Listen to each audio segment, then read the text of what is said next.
Selamat pagi, selamat ketemu dalam acara Rawon Renungan Asik kayak di antar tahun. Kita sudah hari ini hari Sabtu tanggal 23 Juli 2022. Seperti biasa saya menyampaikannya di Bintara 9 Pabrik Air Aksogi. Kita sudah sampai di Kitab Agung pasal 5 ayat 6, 7 dan 8 ya. Ayat 6, 7 dan 8. Saya bacakan Kitab Agung 5 ayat 6, 7 dan 8.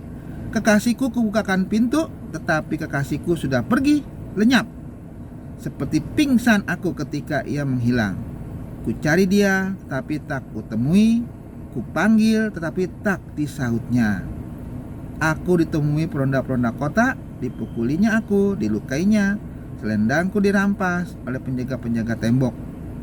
Kusumpai kamu, putri-putri Yerusalem, bila kamu menemukan kekasihku, apakah yang akan kamu katakan kepadaku? Katakanlah bahwa sakit asmara aku. Nah, ini sepertinya sesuatu yang agak aneh ya ceritanya.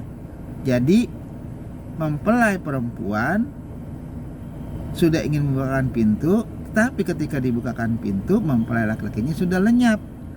Dan dikatakan bahwa sudah pergi. Kemudian dia cari ke sana kemari dan tidak ditemui. Dipanggil pun tidak disaut.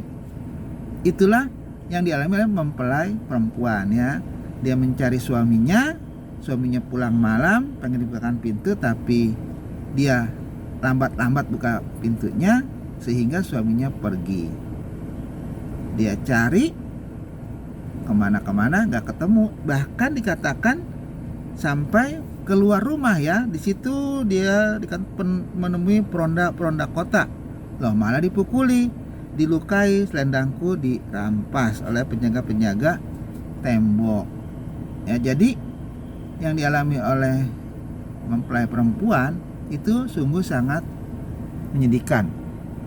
Sampai dia harus mendapatkan perlakuan yang tidak baik dari orang-orang lain.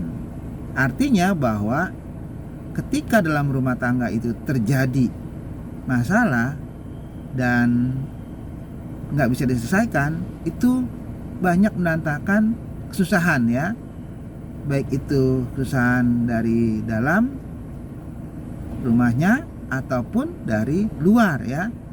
Di luar bukan orang banyak menolong, tetapi justru malah memperumit masalah dia.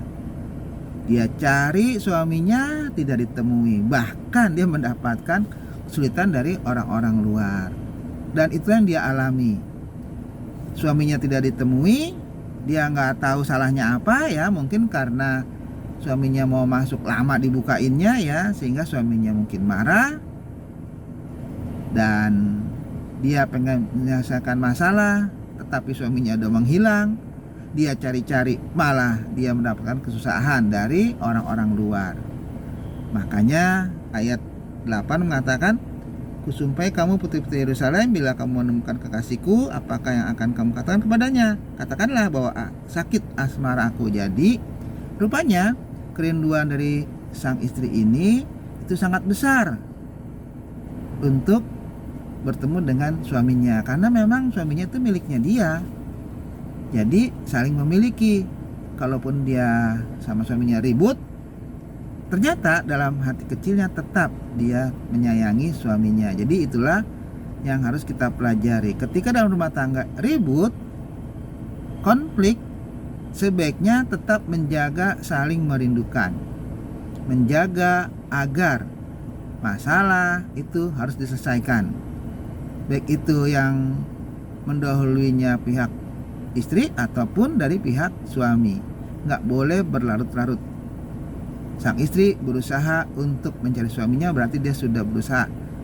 Mungkin dia menyadari kesalahannya dan segala macam. Pokoknya dalam suami istri itu betul-betul harus dijaga ya. Ketika ada masalah, ada keributan, jangan terlalu lama. Lebih baik cepat-cepat berdamai. Apapun masalahnya, pasti ada jalan keluarnya, karena Tuhan beserta dengan orang-orang ya, baik itu dalam kehidupan berumah tangga suami dan istri. Jadi itulah makanya bagi orang-orang Kristen tidak boleh ada perceraian. Apapun masalah dan konflik itu harus diselesaikan dengan baik ya, dengan damai, karena memang dia adalah tulang rusuk yang sudah Tuhan berikan ya kepada kita. Kalau bagi pihak laki-laki, bagi pihak istri, bahwa suaminya adalah pemimpin yang sudah Tuhan tempatkan ya di sisi sang istri tersebut. Jadi suami mengasihi istri, istri harus tunduk kepada suami. Kalau itu dijalankan ya pasti rumah tangganya akan tetap terawat dengan baik. Oke, itu firman Tuhan pada hari ini. Sampai ketemu di Rawan yang akan datang. Selamat pagi.